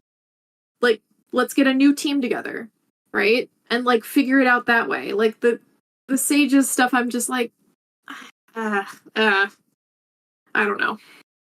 So anyway, yeah, that's that's the two things on the video game front. Movies, I'm trying to think. I do have plans actually. I've been doing a lot of TTRPG stuff. Not D&D actually. My D&D has still been like off, but I've been playing something. I think I mentioned this last time. I've been playing something called The Between, which is very fun. It's very it's like Powered by the Apocalypse. Like it's based on that, but like grown from I think like Monster Hearts and something else. Somebody who's more storied in the those games would be able to explain it better than me. But that's going really well. It's very fun, and I'm trying to think. We watched. Okay, movies. I've got two actually. I watched the D&D movie. Oh, the new one? Yes. Okay. Yeah, so I watched it on. It's Paramount Plus now. It's streaming. I dug it a lot. Yes. Okay. Cool. I really loved it. Like I think it's not perfect. It's not amazing. There's like some minor pacing issues, but it's really fun, and they did a really good job of like capturing the little moments that happen at the table. Like nothing ever gets fourth wall breaking, but there's a moment in the movie where like they something happens where like something gets fucked up where like they were supposed to cross a bridge, but like they break the bridge, and it's like, oh shit, how do we get across now? And somebody like looks in their backpack and was like, oh, I have this like teleportation staff. And it's just like, oh, when did you get that? It's like, oh, I've had this for like days. What are you talking about? Like, and like, oh, that's so good. Exactly. Like, it's in any other movie that would be such a fucking ass pull. But because it's D&D and we all have had that experience of like one of your friends has something on their character sheet that they're just like, oh, I've had a wand of magic missile this whole time. Can I use that? And you're just like, what? Yes, you can use that. Like, what are you fucking, when did you get that? When the DM starts going like, I don't remember giving them 15 feet of immovable rope, but fuck. I guess I did. Yeah, exactly. It's just like, okay, I dig it. And there are some really, really clever like action set pieces. Like I don't know how much y'all have seen online, but there's a bit with the druid and wild shape, which like they very much like ruled of cool a lot of the like actual D&D rules were like good. Yeah, exactly. Like, the druid is wild shaping way fucking more and into way more things than she should be able to, but it's fucking dope, so, like, who gives a shit? And rule of cool trumps everything. Exactly. There's a chase sequence with her shape-shifting into a bunch of different animals to avoid guards and, like, bad guys, and it's done in a quote-unquote single shot, but, like, there's a lot of CGI, so it's not a true single shot, but it's done in that style, and it's so cool. Fuck yeah. Yeah. So yeah, I would say it's worth it, especially since it's streaming now. I can, I mean, for Lee, I could give you my Paramount Plus password if you want to see it for free. Yeah. Yeah, but yeah, otherwise, like, yeah, you can fuck find you, it streaming. listeners. yeah. Nobody else gets my password, but my goons. So, and then I also watched. I really, really wanted to see this movie. But I didn't really want to see it in theaters, and I think I made the right choice in that. I watched Renfield. Oh. Yeah, so obviously the reason I watched it was because Nick Cage's Dracula is too good of casting to pass up, and he was amazing. And Nick Holt, I think, is the main character. Yeah, Nicholas Holt. Yeah, he was really good, and I liked like the chemistry between him and Awkwafina. Like, they were fun. The movie itself was like fine, but not like it did that thing where like it tried to do like Sam Raimi style like gore as comedy, and I don't think it really nailed it. You know what I mean? Where it's just kind of like... It started losing me when the trailers were showing that there were like big action set pieces. Yes, exactly. I wanted this to be played way more like dark comedy. Yeah. Self-aware, like, no action. Especially since there was a bit in the trailer where like they were clearly just like recreating scenes from like Bela Lugosi or like old like 40s Dracula movies, like the black and white stuff. and I was just like, ooh, I hope we actually get more of that in the movie. Like, I hope that's actually like a big part of it, is like sort of like, you know, like maybe the whole intro is like black and white and like showing like the development of their relationship. But unfortunately, what you see in the trailer is that's it. Like, that's all you get. Like, there's no extra stuff built around that. It's just like, you know, those tiny references, which maybe is like, maybe it would have been too cheesy if there was more of it. Maybe maybe being a little restrained in that was a good thing, but I was disappointed. So yeah. Okay. And yeah, it is just like there's a lot of fight scenes, and the fight scenes are very graphic and gory, and it's very much done in a like, you're supposed to laugh when someone gets their arms chopped off, or you're supposed to laugh when someone's guts bust out of their fucking like, you know, torso. And it just didn't hit with me. Like, I'm just like, there was something off about it. But Nick Cage is amazing. And it was worth it just for him. Solid. Yeah. So yeah, I don't like strongly recommend the D&D movie. Not so much the Renfield movie, unfortunately, even though I was excited to see it. If you want to see it for Nick Cage, you'll still get your money's worth. But yeah, it's not really. I'm glad I didn't go to the theater for it. Good so yeah, shit. that's been my last like couple weeks, I think, or like week and a half. Okay, good shit. Yeah. I'll get mine out of the way. Because game-wise, I have just been playing Honkai Star Rail. Woo! The adventures in Space China continue. It's great. How's that going? Are you still enjoying it? I am officially at the point of endgame. All story quests completed, all side quests completed. I am at the point where you just grind mats and wait for additional content. Okay. Which is cool because I am more of a casual. I just kind of hop on and get my daily shit done and play for like an hour, and then I'm good. Okay, new updates coming out pretty soon. It's coming out in like a week. It's just super solid. The developer seems to be actually taking fan critique into account. They're changing a number of things based on response from the player base. I think they see that it's a very lucrative business opportunity and that it could be as big as, if not bigger than, Genshin Impact. So they want to make sure that they sink the claws in deep. They want to make sure that they cater to us enough that they hold on to us. And I don't see myself quitting for the foreseeable future, so I guess they got me. Hey. I saw Guardians of the Galaxy 3 last night. Oh, how was that? Which it fucked. Okay. I am part of Team Marvel Burnout. Yes. I'm over it, but my brain puts the Guardians into like a separate category because I kind of just see it as space D&D. You know what? That's pretty accurate. Yeah, that's just an accurate read. It's a party of chuckle fucks getting together on a Saturday night with 3 flavors of Doritos and Mountain Dew. Oh my god, and fucking Gamora's player just like lost her character, but like was like, I don't want to make a new character. So they're just like, okay. It just rolls the exact same new character. Exactly. Oh, that's so good. So my brain just kind of categorizes it differently. So I don't feel the Marvel burnout when I watch Guardians. Guardians 3 was super fucking solid. It felt just like, you know, the same space hijinks as the other 2 installments. I had to figure out some plot beats because I did not see Thor 4, which had the Guardians in it. And I could tell that there were plot elements that I missed out on because of that. Honestly, probably not too much because they were only really in like the opening scene.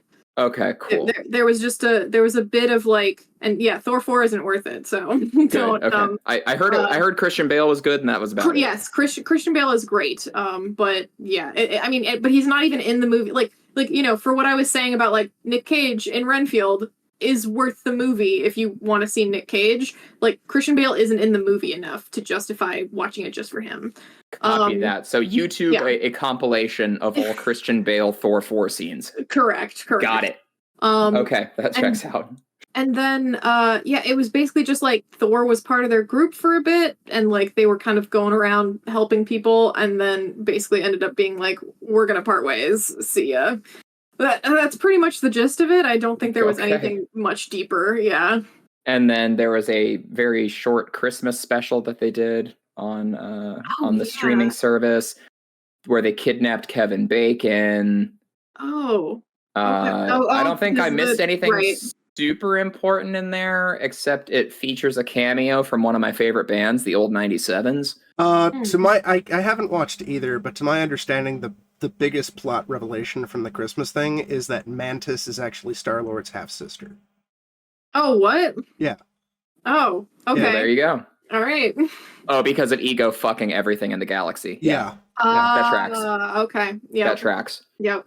So yeah, there's a cameo from the old 97s, who it turns out are James Gunn's favorite band.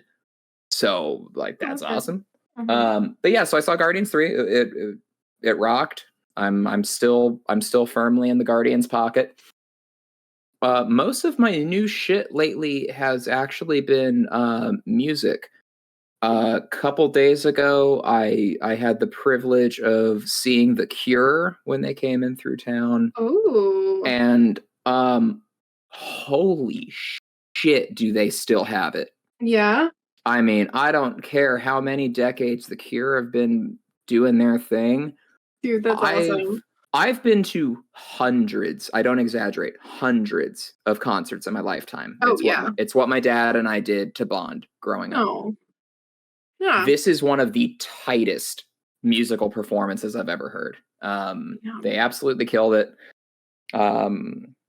And then I got into a new band that I'm really deep down the rabbit hole of. They're called Sleep Token. They're catching a lot of waves in the metal community right now, because they're not a metal band, but they're getting they hit a lot of notes that kind of resonate with that community. They're very strange. They have jazz elements, they have progressive elements, they go into like hip hop verses out of nowhere. It's a clusterfuck of genres. I can't really describe them in a singular sense, but they're very big on theatrics. Like all of their band members are anonymous, and they wear like masks and cloaks and go by fake aliases. And there's a whole mythos that's like very eldritch of like their songs are worshiping some like ancient deity of sleep. I don't quite understand all the lore yet, but it's fucking wild. So I'm digging the fuck out of some Sleep Token right now. And other than that, I'm just kind of waiting for Street Fighter 6 to drop. That's coming up in a few days. I've got it pre-ordered and ready to go. And then that's about it. It's been a pretty lean couple weeks for me. Okay. Cool. Jam? I'm disappointed in both of you. What? Because we didn't mention... You didn't mention Ape War. Oh my god. You're Jesus right. Christ. We did mention Ape War. All right, Saber, tell the people out there about Ape War. So I'm sitting there and I'm streaming Faz, and Emu, friend of ours, who's playing Faz with me, is like, "Hey Saber, when are you gonna stream Ape War?" And I'm like, "Emu, what the fuck is Ape War?" Not have you heard about Ape War? When are you going to stream Ape War? Yeah. So I look into it, and I see that it's 99 cents. And the only thing that Emu tells me about it is that it's got apes, and the apes have got some pretty big cheeks. They're caked out of their minds. And I see that it's 99 cents. So I'm like, okay, it's a multiplayer game. I'll buy it. And then I sat there and thought about it for a minute, and then I immediately bought it for Lee and Kat. And then the next day, I get a message on Facebook from Lee and Kat. "James, what the fuck is Ape War?" And then Lee looked into it a bit more and was like, "I see. Okay, so we need to stream Ape War." And it's basically a competitive shooter. It's really janky. It's early access. You play as apes. You got guns. And you go to war. And you go to war. It's not deep. But it's better than it has any right to be. Part of it is probably because of the jank. Is, right? Yeah. But it's so weird how much fun it is, and like how, like there's a bunch of like broken games terrible nowadays, and like yeah, for the most part broken games do suck, but there's something so genuine about like a game where it's just like, we're just trying, man. Yeah, we're just trying to make a stupid, we have no fun idea shooter. What we're doing. That's it.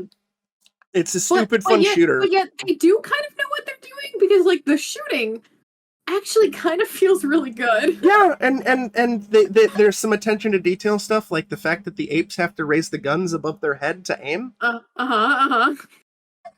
It's great. Yeah. It's dumb. It's 99 cents. I don't regret my time. I want to play more of it. Yeah. I actually that was like I was like, that was the day my headache was like the worst, and I was like, I'm gonna try to ape war for a bit. I think I only got like a couple hours in before I was like, I'm gonna go throw up, guys. Bye.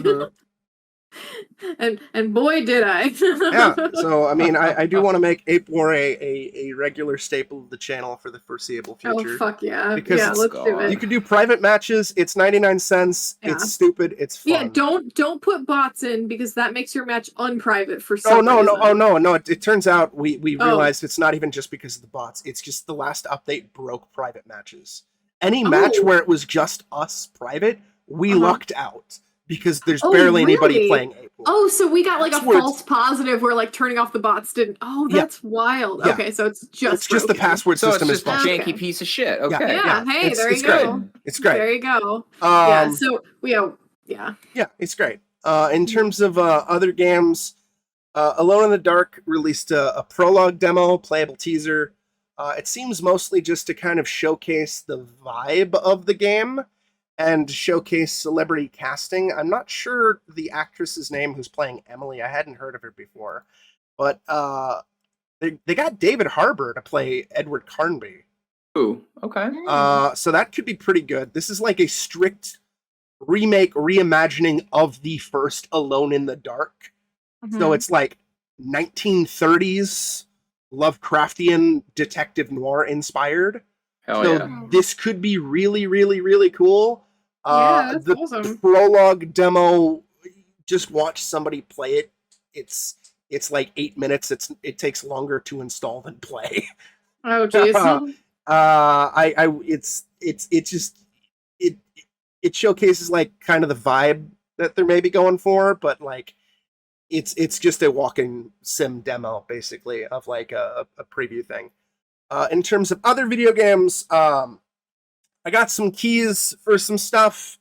Suffer the Night is a single-player little horror game. I haven't finished it, and so far it's pretty fucking dope.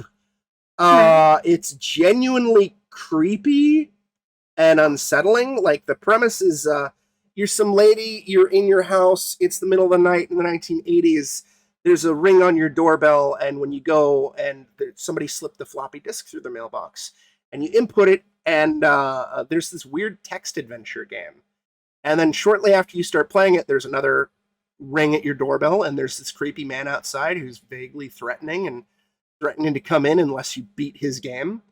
And I just kind of cleared the prologue section, which is like you're supposed to basically play through this text adventure game while also dealing with him trying to distract you and trying to break in and prevent him from breaking into the house.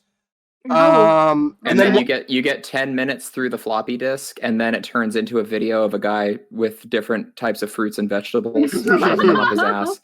And then James takes a look around the room and realizes it's modeled after his own house. If only. No, after you beat the text adventure, you get transported to some weird dungeon area with actual like gameplay, and it's kind of modeled after the text adventure. And you're supposed to like solve puzzles and that's cool. Defeat enemies to get out, because if you die, you basically become the next text adventure for the next victim. Oh, sweet. Yeah, it's I'm with that. It's very creepy and unsettling. The main antagonist has this kind of vibe with he looks almost like Ethan Hawke's character from the Black Phone, like when he's wearing that mask and shit like that.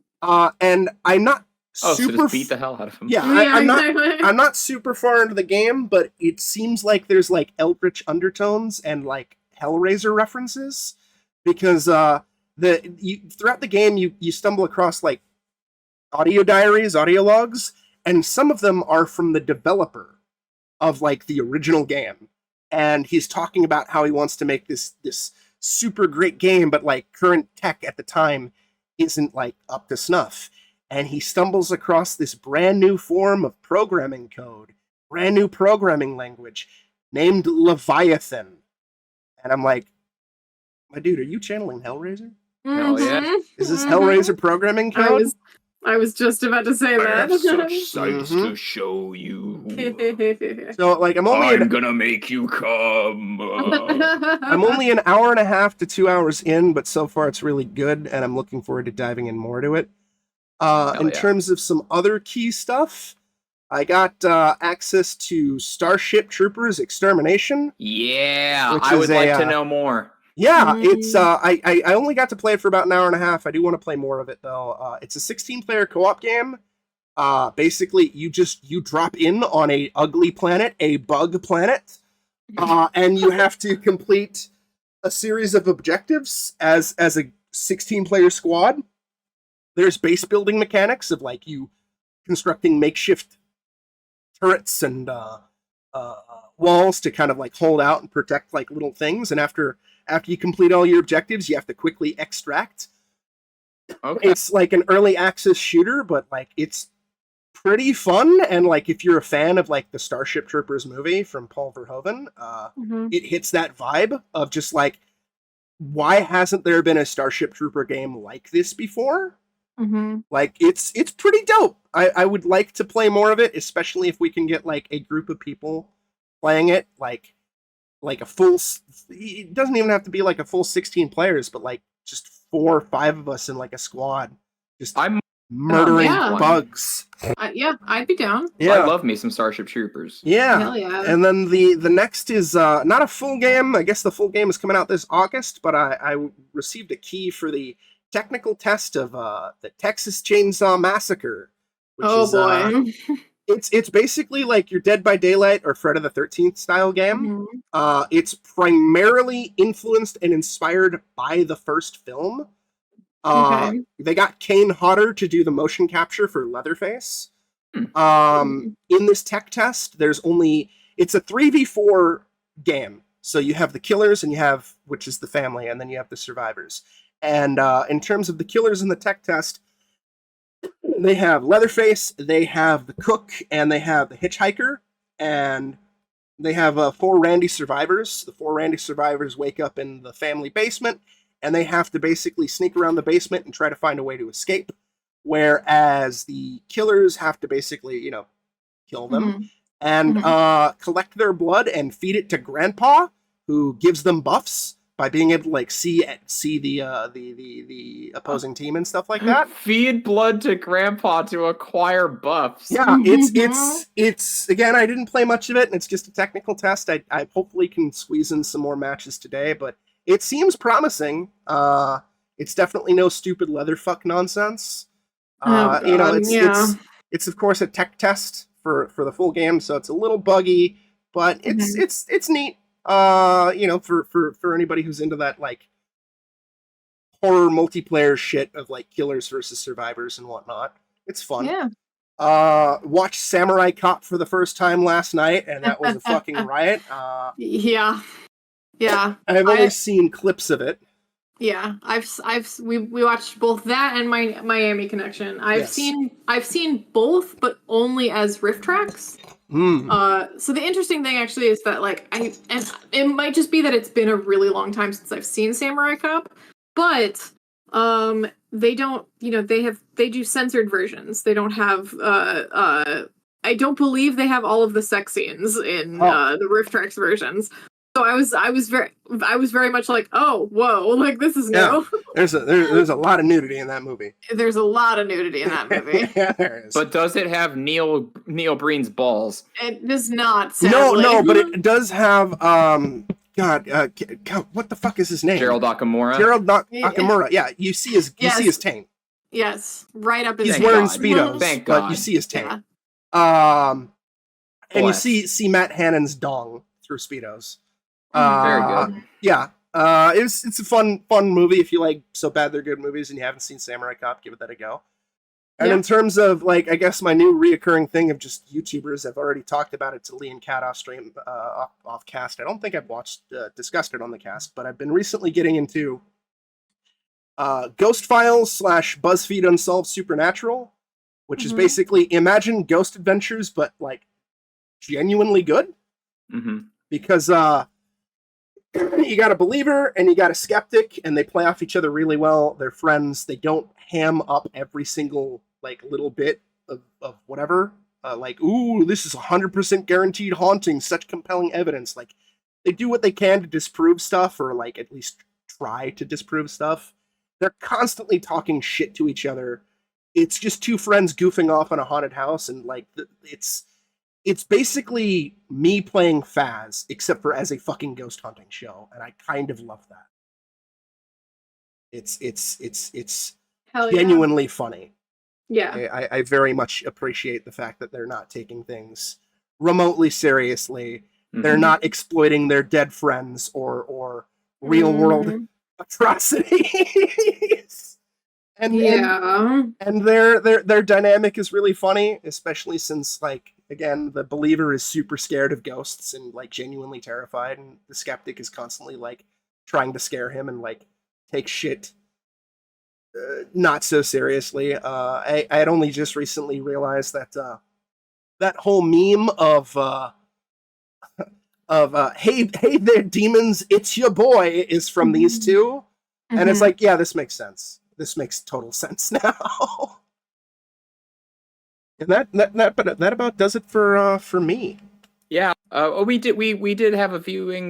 We did have a viewing of, I think, one of the greatest films ever made, Seven Samurai. That's true. We did, yes. Classic. That was Kat's first time. I forgot if that was before or after the last recording sesh. But yeah, I dug it a lot, but I think I need to rewatch it to actually fully, because it was like 3 hours long, and I had just come off of, like, a pretty brutal work week, so I was, like, completely brain dead, and I'm like, that's fair. It was a lot to take in, I think. But I can imagine. It's like a fucking 3.5 hour 1950s entirely in Japanese with subtitles movie that we're watching at, like, so 8 o'clock at night.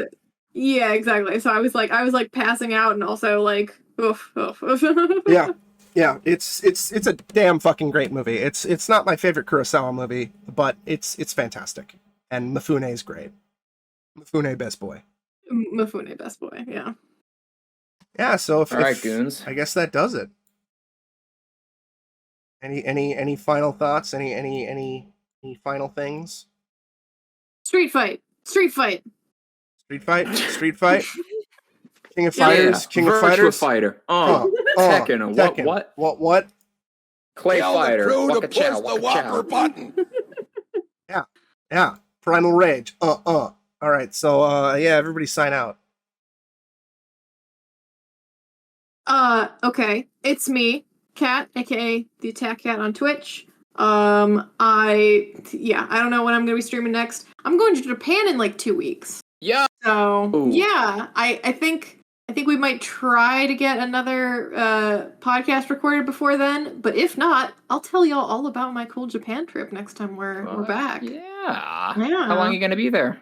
Just a week. Sweet. Yeah. My husband grew up there, so and he speaks fluent Japanese, so I know I'm in very good hands. So that'll be awesome. Yeah, to hear about that. I'm very excited. And this has been your boy Lee Alder, the Valley Jester. You can catch me on Twitch at twitch.tv/Valley Jester. I am back into streaming. I am streaming only Honkai Star Rail. Yeah. And I am a filthy casual, so do not come watch my stream just to watch me blow a bunch of money on slot machine pulls. I am, however, accepting donations that will go strictly towards slot machine pulls. Oh my god, Beautiful. Amazing. Beautiful. 10 out of 10. Hell yeah. Yeah, so I'm James, also known as Saber0307. You know where to find me since you're listening to this shit. Everybody get fucked. Have a good day. Bye. Of course. Die. It's a lot of wins. It's a very Irish yar suddenly. Yar. Yar. Yar. Yar. Yar. Good night, everybody.